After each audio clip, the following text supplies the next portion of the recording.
Salam alaikum, Azul Fellaouen, j'espère que vous allez bien. Aujourd'hui, c'est la deuxième vidéo sur 3 vidéos que j'ai préparées au sujet du pétrole et du gaz gratuit offert à l'entreprise Total suite à des pressions énormes sur notre gouvernement, sur notre État et sur nos institutions. Vous savez que la quasi-totalité de notre pétrole et du gaz viennent du Sahara et les Français n'ont jamais digéré que l'Algérie, grâce aux martyrs de 5,5 millions de nos femmes, de nos pères, de nos jeunes, ait pu retrouver sa souveraineté après 132 ans de colonialisme. Alors en introduction, je vais vous présenter un petit livre qui s'appelle « Pour l'Algérie de demain, le présent et notre avenir » qui a été publié en 2015 par Abdelsamed Benkelfet. Voilà, c'est un petit livre très instructif d'un monsieur qui connaît parfaitement l'Algérie. Et je vais juste vous citer le titre d'un de ces chapitres. Regardez, c'est très intéressant. L'Algérie ne peut plus être un sous-sol, c'est-à-dire le sous-sol du Sahara, et un tube digestif, c'est-à-dire l'Algérie doit cesser d'importer toute sa nourriture de l'étranger. Donc je répète, l'Algérie ne peut plus être un sous-sol et un tube digestif. Voilà, c'est la phrase de Si Abdelsamed Benkelfet, écrite dans son livre paru en 2015 pour l'Algérie de demain, le présent et notre avenir. Alors hier, vous avez vu la vidéo que j'ai publiée en réponse à ce journaliste français du quotidien 20 minutes qui a fait parler un expert français qui s'appelle Francis Perrin pour discréditer ce que j'avais déclaré à la radio Sud Radio et dans différentes vidéos que j'ai publiées depuis quelques mois. Je vous ai montré son email. Donc, il m'avait écrit le 2 avril 2025 à 11h14, pardon, voilà, 11h14 ici. Et j'avais répondu 37 minutes plus tard à 11h51 en lui demandant de lire un certain nombre d'articles avant de pouvoir discuter. Et je parlais bien de la reconduction, c'est-à-dire la prolongation de gisements existants et pas de gisements nouveaux. Car vous savez, quand on fait une prêt pour une maison, vous savez, j'étais dans ce cas de figure. On fait un prêt, par exemple, de 25 ans. Donc, pendant 25 ans, on paye. Mais au bout de 25 ans, la maison vous appartient. Eh bien, les Français, figurez-vous, qu'après 25 ans, non, ils disent la maison ne vous appartient pas. Je veux à nouveau que tu payes pendant 25 ans. C'est ça, la pression de la France qu'elle exerce sur notre pays. Alors, donc évidemment, on a des petits jeunes journalistes qui, bêtement, font du copier-coller d'articles français. Ils pensent que tout ce qui vient de France est vrai. Voilà, comme Observe Algérie, qui pourtant, d'habitude, écrit des bons articles. Mais là, ils ont fait du copier-coller sans réfléchir, pour essayer de me discréditer. Mais vous savez, les faits sont sans appel. Hein.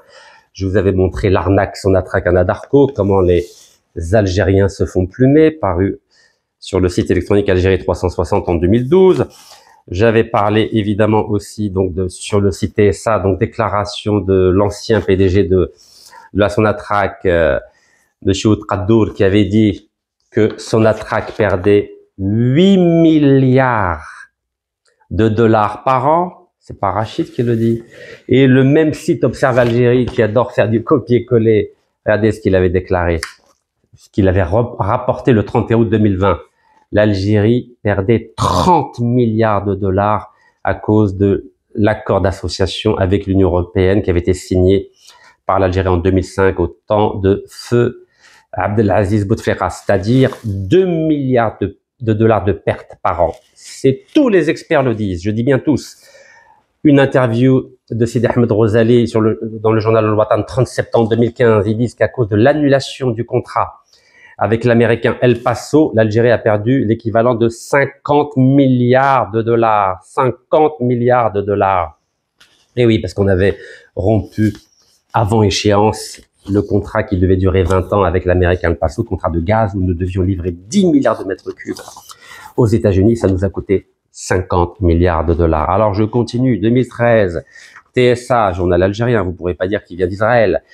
Il rapporte le fait que l'Algérie avait perdu donc un arbitrage avec Edison. Edison, c'est un Italien, mais il appartenait à 100% à EDF, Électricité de France, c'est-à-dire une entreprise française. Ça nous a coûté 300 millions de dollars.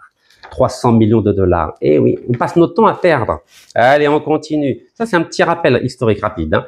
La Sonatrach perd un arbitrage international contre le groupe espagnol Villamir. Ça fait pas longtemps, c'était 2023, mais comme l'affaire était bien antérieure, on a payé 129 millions d'euros. Voilà, 129 millions d'euros. Alors, quand on dit que l'Algérie ne perd pas, ben si, l'Algérie sous pression, elle perd énormément d'argent qui ne vont pas au logement, qui ne vont pas à la santé, qui ne vont pas à l'agriculture, qui ne vont pas à la recherche, qui ne vont pas à la justice, etc., etc. Et oui, nous sommes la vache à lait. Alors, les e-bourse.dz, 22 juillet 2017, les responsables sont de retour. Sonatrach perd définitivement 369 millions de dollars.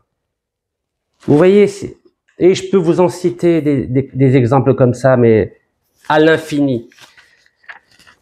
21 avril 2021, Sunny Hill Energy réclame à l'Algérie 1 milliard de dollars pour son contrat de gaz annulé. Vous imaginez? Le site Énergie Média. Mais je n'invente rien. Là, en 2017, pareil, la Sonatrach perd 130 milliards de centimes dans un marché douteux. Et vous savez qui était impliqué dans ce marché douteux? Vous allez sourire. Il y avait deux cadres de la Sonatrach, des cadres véreux, qui avaient donné des informations confidentielles à un directeur d'entreprise qui s'appelle IGTA, qui s'appelle Howard André Michel. C'est un Français, regardez. Howard André Michel, vous voyez? Et écoutez-moi bien, donc c'était en 2017.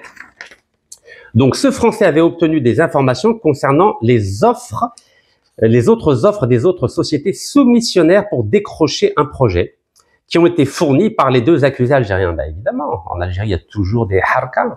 Et oui, c'est comme ça. C'est ce qu'on appelle la cinquième colonne. Un peu ceux qui ont essayé de déstabiliser le président algérien en organisant une manifestation devant l'ambassade américaine à Alger. Oui, vous savez très bien que personne ne peut manifester en Algérie. Donc vous pouvez imaginer qu'il y a une petite cinquième colonne dans un petit groupe opaque qui a poussé des gens à manifester pour demander la fermeture de l'ambassade américaine à Alger. Et devinez quel est le but? C'est de créer un climat délétère entre le président Tebboune et le président Trump. Comme l'Algérie a signé une convention, notamment sur le plan militaire avec les États-Unis, l'idée c'est de déstabiliser le président Tebboune. Comme les choses ont l'air de se régler entre Alger et Paris, évidemment, on allume un nouveau contre-feu. Et c'est comme ça. Et ça sera toujours comme ça.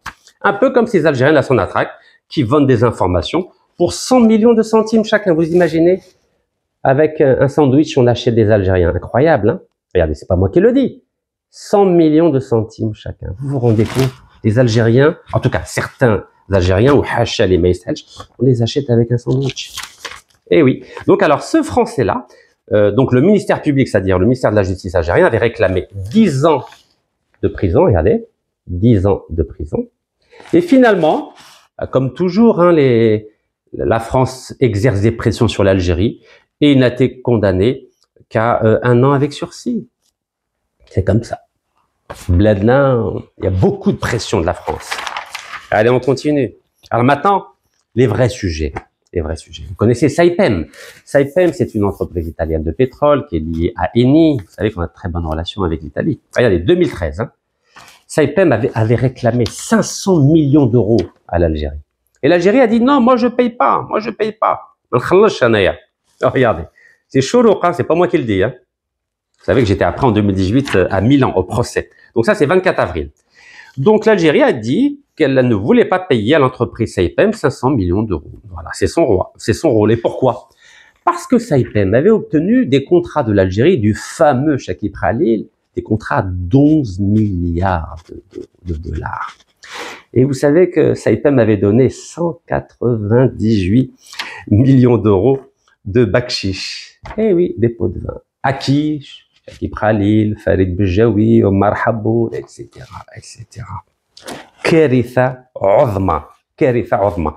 Et comme Saipem, donc, ayant réclamé 500 millions d'euros à l'Algérie et qu'elle n'a pas voulu, l'Algérie, qu'est-ce qu'elle a fait?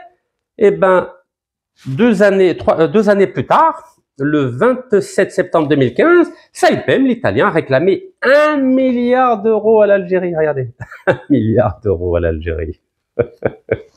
C'est incroyable. Tout ça, c'est vérifiable. Hein, c'est dans toute la presse. Donc là, j'ai fait exprès de prendre un journal algérien, Algéro 360. Pour pas que vous dites, Rachid, il sort toute sa tête. Non, mais c'est magnifique. L'Algérie, c'est absolument phénoménal. Et on continue, on continue. Et donc, l'Algérie donc a dit, non, non, moi, je paye pas, je paye pas. Qu'est-ce qui s'est passé le 25 janvier 2016? Donc, journal algérien, là aussi, le Jeune Indépendant. La justice italienne déboute la Sonatrach, c'est-à-dire man starj bek. La justice algérienne, elle a dit à la Sonatrach, il faut que tu payes. Eh oui, ça c'est au temps de Bouteflika, feu Bouteflika, 25 janvier 2016. Eh ben on continue. Donc évidemment, si la justice a donné raison à Saipem, eh ben Saipem demande à l'Algérie en dinars 20 000 milliards. Extraordinaire. Saipem demande à la Sonatrach 20 000 milliards. Pareil, c'est Chourouk. Ça date du 25 avril 2016. C'est catastrophique. Et c'est l'équivalent en euros de 1 milliard 700 millions d'euros. Voilà, c'est pas moi qui le dis. Regardez, 1 milliard 700 millions d'euros. Après, on va me dire que la Sonatrach, elle défend les intérêts de l'Algérie. Khorti fi khorti.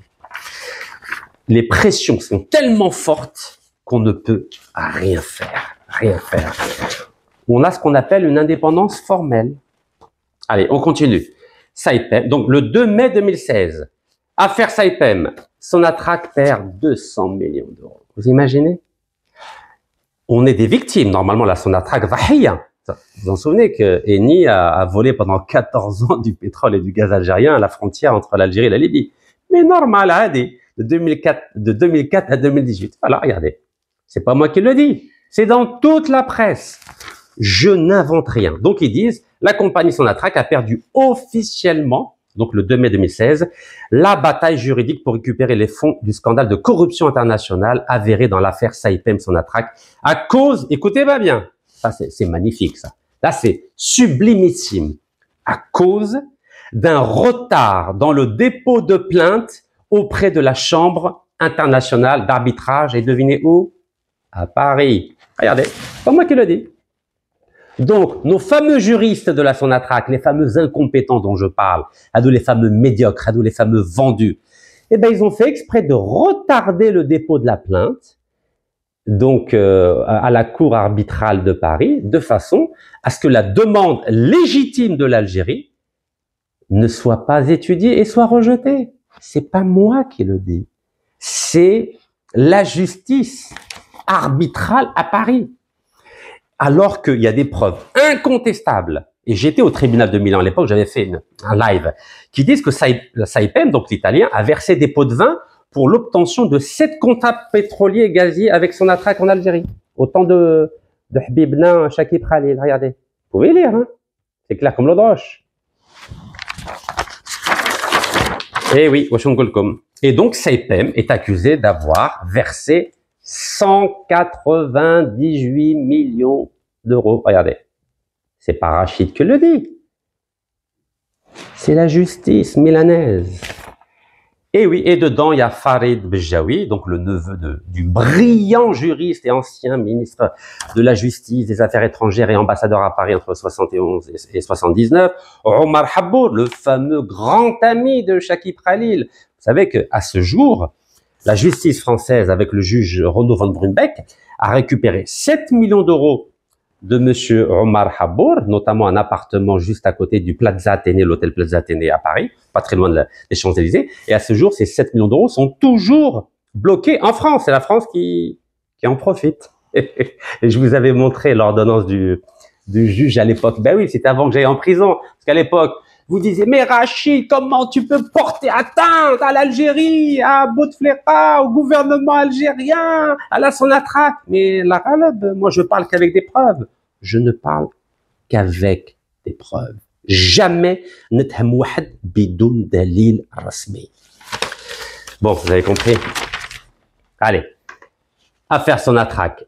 19 décembre 2018, la justice italienne confirme l'implication de la Saipem. Vous vous rendez compte? Même quand la justice italienne a confirmé que l'entreprise italienne Saipem a versé 198 millions d'euros de pots de vin à Farid Bejaoui, Omar Haboul et tous les amis de Shakib Khalil, et l'Algérie, elle a fait en sorte, à la Sonatrach, de retarder la demande à la cour arbitrale à Paris pour que l'affaire ne soit pas traité, et comme ça on a perdu. Donc on a perdu des millions et des milliards de dollars. Aïe, aïe, aïe, aïe. Et ils disent, regardez ce qu'ils disent. Regardez ce qu'ils disent. C'est Reuters, hein. Vous connaissez Reuters? C'est une des 4 plus grandes agences de presse mondiales. C'est anglais. Regardez ce qu'ils disent. Ils disent que l'Algérie veut apaiser les relations avec l'Italie dans cette affaire Saipem Sonatrach. Extraordinaire. En 2018, hein, autant de feu au Bouteflika. Oui, l'Algérie veut pas de problème. Ma'lish, Saipem, elle a versé des pots de vin, Eni vole $1 milliard de pétrole et de gaz. Non, non, on veut pas de problème. Pas de procès, pas d'arbitrage. Ouelou. Mafia Tarben Sadrak. Allez. Bon, maintenant, les Français. On va arriver aux Français. Alors, vous connaissez le projet Toit de Gaz, j'en ai beaucoup parlé, signé par nos amis, hein, Shakib Khalil, Bouteflika, Allah yarhamou. Donc, c'est Adrar, hein, et Gaz de France, qui est une entreprise qui n'avait aucune entreprise, hein, ni dans l'exploration, ni dans l'exploitation du gaz. Gaz de France ne fait que de la distribution, est-ce que vous le savez? Mais nous, à l'époque, Amna Bouteflika, il a dit, je vais faire un petit cadeau à la France. Mais oui, petit cadeau, on adore faire des cadeaux, nous. Et combien on avait donné à Gaz de France? Regardez, c'est le site officiel de Gaz de France. Aujourd'hui, ça s'appelle Engie. 65%. 65%. Et donc, les réserves de gaz, donc, de Toit de Gaz, à côté d'Adra, c'était 68,5 milliards de mètres cubes. Début d'exploitation en 2017, pendant 27 ans. Donc, on a donné un cadeau à la France. Allez, bismillah. Oh, atfadli. C'est magnifique, hein? Je ne parle jamais sans preuve. Site officiel de Gaz de France, Engie. Regardez. Allez, chou, aïe, aïe, aïe. Le groupe Toit de Gaz est une association entre Sonatrach et le groupe Engie, donc anciennement Gaz de France, opérant sur le gisement gazier de Toit. Le site du projet Toit s'étend sur une superficie de 1300 km², à proximité de la ville d'Adrar, dans le désert du Sahara. 10 champs gaziers. Réserve prouvée probable, 68,5 milliards de mètres cubes de gaz naturel et 8,5 millions de barils de condensate. Production plateau, 4,5 milliards de mètres cubes par an. Vous imaginez? C'est la moitié de ce qu'on devait livrer à l'américain El Paso entre 69 et 89. C'est énorme. Production planifiée, 27 ans. Donc, est-ce que je parle dans le vide? Est-ce que je mens? Donc, ça veut dire quoi quand on dit 65%? C'est-à-dire que 65% du gaz qui devait être pris par Gaz de France, c'était gratuit. Vous savez ce que ça veut dire, gratuit? Blawesh. Rien en échange. Parce que Gaz de France n'a jamais eu d'expérience dans l'exploration ou l'exploitation du gaz. Jamais. Gaz de France, c'est uniquement de la distribution. Vous pouvez dire ça à n'importe quel spécialiste. C'est pour ça que quelques années plus tard, comme ils n'y connaissent rien en exploration et en exploitation, ben ils ont revendu. Et oui, ils ont revendu, parce qu'ils connaissent rien. Et c'était une entreprise espagnole qui s'appelle Tecnidas Reunidas, qui, elle, s'est chargée des infrastructures gazières. C'est pas Gaz de France. Gaz de France distribue. Vous connaissez Carrefour, vous connaissez Walmart aux États-Unis. Ils distribuent simplement, ils ne produisent pas. Allez, on continue. Vous connaissez Algérie patriotique. Un jour, ils me massacrent, un jour, ils disent de bien de moi. Mais moi, je suis honnête. Regardez, Algérie patriotique. Regardez ce qu'ils disent. L'Algérie a perdu 10 milliards de dollars. 10 milliards de dollars dans les procès initiés à l'étranger. C'est-à-dire les fameux les fameuses justices d'arbitrage internationaux. Eh oui. Et alors, c'est qui dit ça? Donc, c'était le 6 octobre 2023. Je connais Kalhak. C'est un député algérien de l'APN. C'est pas Rachid Nekaz, un député. Wajigoul, rien qu'en 2023, 1,3 milliard de dollars sur un total de 2 milliards ont été provisionnés au profit des firmes et des parties commerciales étrangères. En rouge, regardez, en rouge. Rien que pour l'année 2023. Alors, ça n'a rien à voir avec Hamid Tebboune, parce qu'Hamid Tebboune, il a hérité d'une situation catastrophique qui dure depuis, vous avez compris, la Mangolcom. Et je continue. Ils disent que certaines affaires remontent à la période du défunt Bouteflika. Oui, certaines affaires remontent, voilà, à des affaires qui datent de Bouteflika. Allez, on continue. Et il dit, donc il y a un rapport qui a été publié en 2016 et il parle de 28 affaires perdues sur 32. Regardez, 28 affaires perdues sur 32. C'est pas moi qui le dis. C'est un député de l'APN. Il y a un rapport là-dessus. Allez, on continue. Et donc, ce député qui s'appelle Abdelwahab Yaqoubi, il est membre de la Commission des Affaires étrangères et de la coopération et de l'immigration à l'Assemblée nationale. Et il parle donc d'un rapport du Parlement algérien. Il parle de défaillance dans la manière dont les transactions avaient été menées. Et il dit aussi qu'il a une mauvaise préparation des cahiers des charges. C'est pas moi qui le dis, c'est un député de l'APN. Voilà, mauvaise préparation. Alors, regardez le titre. L'Algérie a perdu 10 milliards de dollars dans des procès initiés à l'étranger. Donc ça, vous pouvez le rechercher, c'est dans toute la presse. Voilà, donc 6 octobre 2023. Allez, on continue. Ça, c'est TSA, 1er octobre 2023. Washikolo. C'est un autre député, Ahmed Benjilali. Washikol. Il dit la même chose. Exactement la même chose, regardez. Il dit exactement la même chose. Voilà, regardez. Hop là.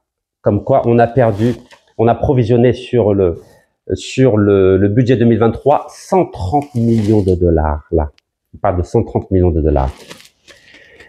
Et donc, l'affectation de 18 000 milliards de dinars, 130 millions de dollars pour le règlement d'un seul arbitrage international perdu par l'Algérie. Pour un seul, on a perdu 130 millions de dollars. Il parlait de Villamir avec l'Espagnol, bien sûr. Karitha. Et dans cet article de TSA, il parle donc d'un avocat algérien qui confirme que 95% des arbitrages ont été perdus. 95%. Nous avons des incompétents. Allez, bismillah, il nous reste une quinzaine de minutes pour parler de l'affaire du gaz gratuit qui a été imposé à l'Algérie par Total. Allez, bismillah. Bon, d'abord, un petit article pour vous contextualiser le problème. C'est un article suisse d'un journal qui s'appelle Le Temps, qui est paru il y a quelques jours, et ils disent que l'Europe a mis en place un plan de développement, un plan de défense européen de 800 milliards d'euros. Mais écoutez bien ce qu'ils disent. Mais sans pétrole. 800 milliards d'euros. Vous savez qu'une armée, en temps de guerre, vous pouvez avoir les chars les plus sophistiqués, les avions les plus sophistiqués. Mais si vous n'avez pas de pétrole, vous ne pouvez pas faire fonctionner vos armées. Et je vous donne un exemple. Vous savez qu'en Europe, le seul endroit où il y avait du pétrole, c'était où? C'était la Roumanie, pendant la Deuxième Guerre mondiale. Et qu'a fait Hitler? Parce qu'en Allemagne, il n'y avait pas de pétrole. Hitler a envahi la Roumanie pour justement contrôler l'approvisionnement en pétrole. Et c'est comme ça que les troupes allemandes ont été si rapides et que les troupes occidentales, il leur a fallu 5 ans, à partir de 1944, pour vraiment renverser la vapeur grâce au soutien des États-Unis. Vous savez que les Américains ont beaucoup de pétrole et de gaz. Alors, que dit cet article? Ils disent que le principal problème du réarmement de l'Union européenne est son manque d'énergie fossile. Énergie fossile, pétrole, gaz. Il dit que l'énergie fossile, elle est capitale en matière militaire, écrit Laurent Horvath. Et oui, vous vous rendez compte ou pas? Regardez, c'est pas moi qui le dis. C'est un spécialiste militaire européen dans le journal suisse qui s'appelle Le Temps. Donc vous avez compris que l'Algérie, elle subit des pressions énormes, énormes, des Français principalement. Et vous avez vu comment ils ont saboté le contrat El Paso dans la vidéo d'hier avec les Américains, mais aussi les Italiens, n'oublions pas. Attention, ça ne plaisante pas. Les Européens ne vont pas plaisanter, surtout avec le problème qu'il y a entre l'Europe d'une part, la Russie d'un côté et les États-Unis de l'autre. L'Europe, principalement la France, vont continuer à exercer des pressions mais colossales. Imaginez, il y a une guerre demain, Betch, entre l'Europe et la Russie. Vous savez, la première chose que vont faire les Européens, c'est quoi? Je vais vous le dire, hein. Ne compliquez pas les choses. Ils vont envahir 2 pays la première semaine. C'est m'emmener, hein. S'il y a une guerre entre l'Europe et la Russie, et vous avez vu que l'Europe s'est mis d'accord à 27 pour mettre en place un programme de défense européen de 800 milliards d'euros. C'est énorme. C'est l'équivalent du budget américain, le budget militaire américain. 800, les Américains, c'est 880. Les 2 premiers pays que les Européens vont envahir pour justement s'assurer d'un approvisionnement en gaz et en pétrole, ça va être l'Algérie et la Libye. Retenez bien ce que je suis en train de vous dire. Ce sont les 2 pays que les puissances européennes vont envahir les premiers. Nous allons revivre la même chose que 1830. C'est clair ou c'est pas clair? Vous savez lire comme moi. Il vous dit, je répète, le principal problème du réarmement de l'Union européenne est son manque d'énergie fossile, c'est-à-dire pétrole et gaz. Et c'est capital en matière militaire. Mais il faut décrypter, nous allons être envahis par les 800 milliards de défense militaire européens s'il y a une guerre avec la Russie. Je vous le dis, en une semaine, ils vont nous envahir. Algérie, Libye. Alors, vous pouvez dire, oui, nous avons une armée extraordinaire, etc. Mais qu'est-ce que vous allez faire contre des puissances nucléaires comme la France ou l'Angleterre? Ouais, l'eau. Ouais, l'eau. Un simple missile et on va se mettre à 4 pattes. À chaque homme. Allez, je continue. Vous connaissez Elf? Elf, il y avait un magnifique livre qui s'appelle Elf, la pompe Afrique. Vous savez que Elf organisait des coups d'État partout en Afrique, vous savez. Et Elf, c'est qui aujourd'hui? Eh ben, c'est Total. Puisque Elf et Total se sont mariés et c'est la même entreprise. Elf Gabon, Elf Congo, Elf Algérie, etc., etc. Elf Sénégal. Eh oui, c'est Total. C'est une entreprise où il y a une section qui s'occupe des coups d'État, de financer les rebelles ou de financer les dictateurs. C'est monnaie courante. Et un des grands, ou plutôt des célèbres présidents de Elf s'appelle Loïc Prigent. Il a été emprisonné parce que il a dit clairement dans une vidéo, oui, nous avons soutenu à la fois le gouvernement du Congo-Brazzaville, et les rebelles, l'Issouba. C'est-à-dire qu'il joue sur les 2 tableaux. À la fois, il finance le dictateur en place, mais au cas où il perd, il finance aussi les rebelles. Comme ça, dans tous les cas, il contrôle.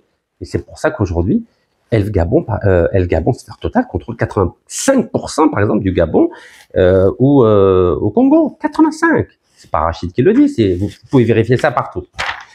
Et un grand monsieur, un grand général français, vous le connaissez maintenant, le général Denis Favier, c'est à cause de lui que j'ai tous mes problèmes judiciaires en Algérie. Vous savez que ce monsieur a fait pression sur des locataires en leur disant que si vous répondez pas à mes convocations et si vous portez pas plainte contre Rachid Nekaz, vous aurez des poursuites judiciaires ou militaires. Et oui, c'est noir sur blanc. Je vous les republierai. Je vous ai déjà publié ces preuves au moment où j'étais en prison à Fresnes, mais je vais vous les republier parce que j'attends mon verdict bientôt. Donc ce monsieur, qui était patron de la gendarmerie, est devenu le vice-président de Total. Ben oui. Lui, il sait c'est quoi la guerre, il sait c'est quoi tuer des gens. La preuve, il vient d'être condamné par la Cour européenne des droits de l'homme pour avoir fait assassiner un militant écologiste qui s'appelle Rémi Fraisse en octobre 2014. Et oui. Ce monsieur est vice-président de Total. Donc, il ne plaisante pas. On va arriver à Total. Ah oui. Total, 100 ans d'existence depuis 1924. Alors, maintenant, on va parler du gaz. C'est fameux contrat, on me dit, mais non, Rachid, mais non, c'est pas gratuit. Bah, faut que nous voyons comme si c'est pas gratuit. Donc, article de e-bourse.dz, la capitulation, c'est-à-dire Arkan, de Sonatrach face à Total le 23 mars 2018, au temps de Feu Bouteflika. Voilà, e-bourse.dz, la capitulation. Alors, qu'est-ce qui se passe? Eh ben, c'est le fameux contrat de TFT. Vous savez, c'est quoi TFT? C'est Tiné Tabenkort. Alors, bismillah. On va aller doucement et sûrement. Écoutez-moi bien. L'énigmatique contrat de TFT. C'est pas moi qui le dis. Alors, on va revenir au livre sur le Sahara. Hop, Sahara, bismillah. De Bruno Verlet. Donc, c'est un vieux livre, hein. Donc, publié en initialement en 1958, mais il y a eu 40 nouvelles rééditions. Regardez ce qu'il dit. Il dit, donc à chaque fois il met à jour, il dit qu'en 1966, la Sonatrach, c'est la Sonatrach Wahda, la Sonatrach donc a exploré un nouveau gisement qui s'appelle Tin Foué Tabankort dans la zone El Djellah El Borma, plus au nord à la frontière tunisienne. Regardez, regardez, lisez bien, c'est ici. Voilà, j'ai mis en rouge pour que vous voyez. Ok? Donc, depuis 1966, la Sonatrach a découvert ce gisement. Page 100 du livre Le Sahara. C'est pas moi qui le dis. Alors, écoutez-moi bien. Ce contrat, donc, qui a été découvert en 66, mais qui a été exploité à partir de 1999, devait finir. C'était 20 ans. 10, 20 ans. Donc, 2019, c'est fini. Pendant 20 ans, merci Total, vous avez fait des investissements, donc c'est normal que vous ayez une part importante. Au début, c'était 35 Total, 35 Sonatrach et 25 Repsol. Repsol, c'est espagnol. Et ensuite, à partir du moment où c'est fini, 20 ans, ciao, bye bye. Normalement, c'est 100% à la Sonatrach. Voilà, pendant 20 ans, khademtou, vous avez eu votre part, barakallahu fikoum, maintenant c'est à nous.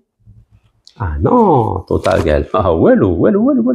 Normalement, 100% du gaz de TFT, c'était à la Sonatrach, au peuple algérien, pour les écoles, pour la santé, la justice, l'agriculture. Non. Total gal, ouelou, alors écoutez-moi bien.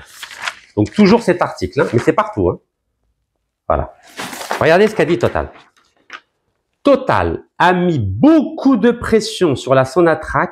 Pire, dans sa proposition de reconduction de contrat, elle ne fait référence qu'à ce qui reste à produire au niveau du réservoir devonien. Bon, je ne vais pas rentrer dans les détails techniques, c'est pas le but.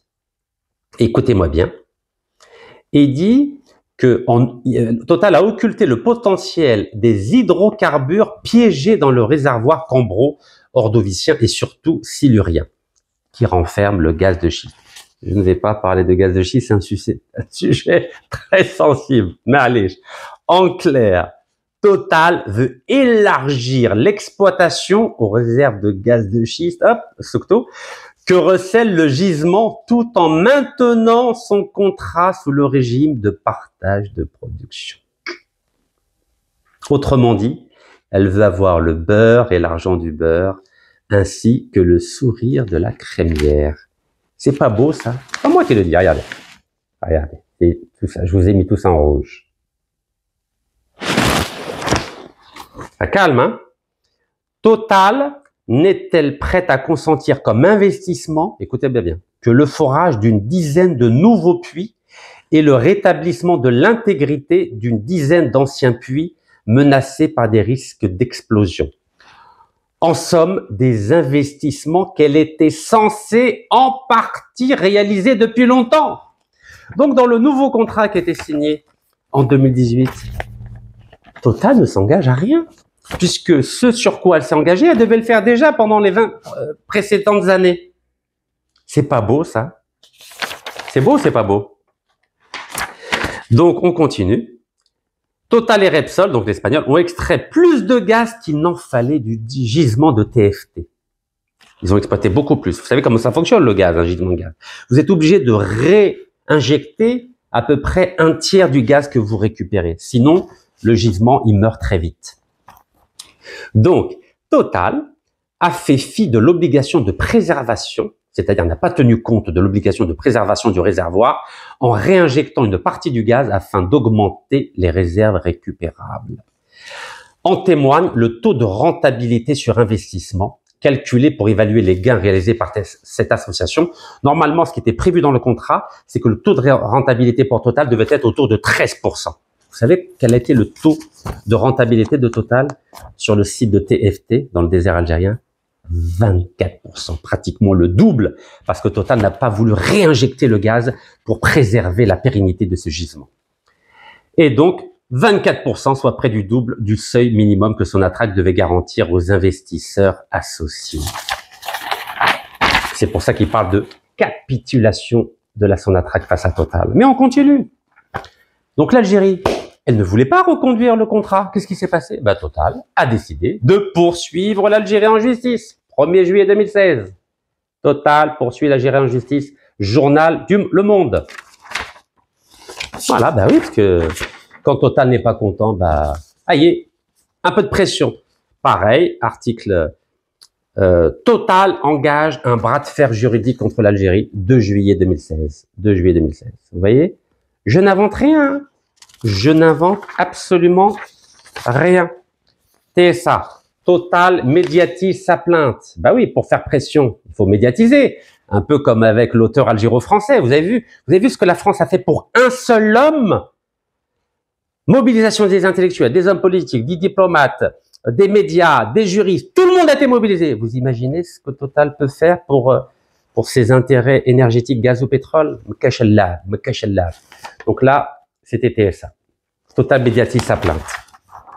Allez, on continue. 4 juillet 2016. C'était dans tous les médias. 4 juillet 2016. Jeune Afrique. Algérie. Total réclame des centaines de millions d'euros de dédommagement. C'est pas moi qui le dis. La pression était incroyable.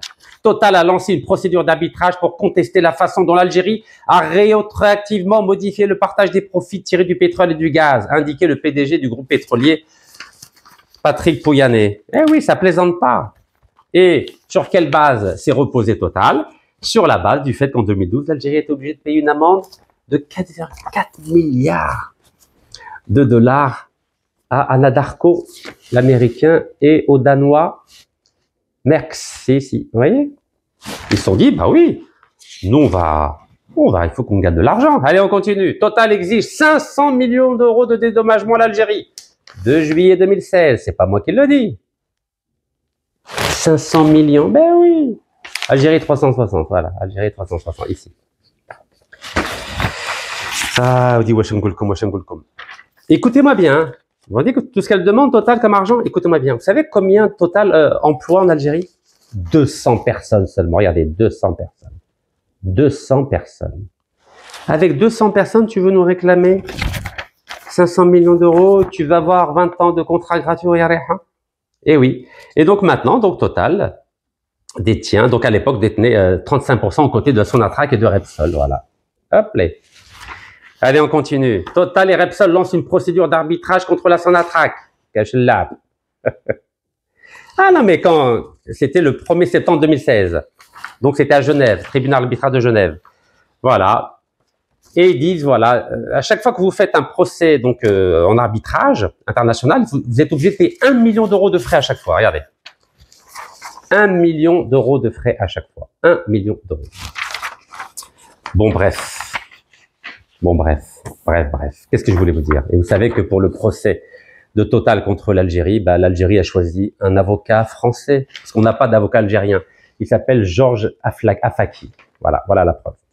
Bon, on abordera la 3e vidéo, demain, et je vous donnerai les détails. Barakallahu.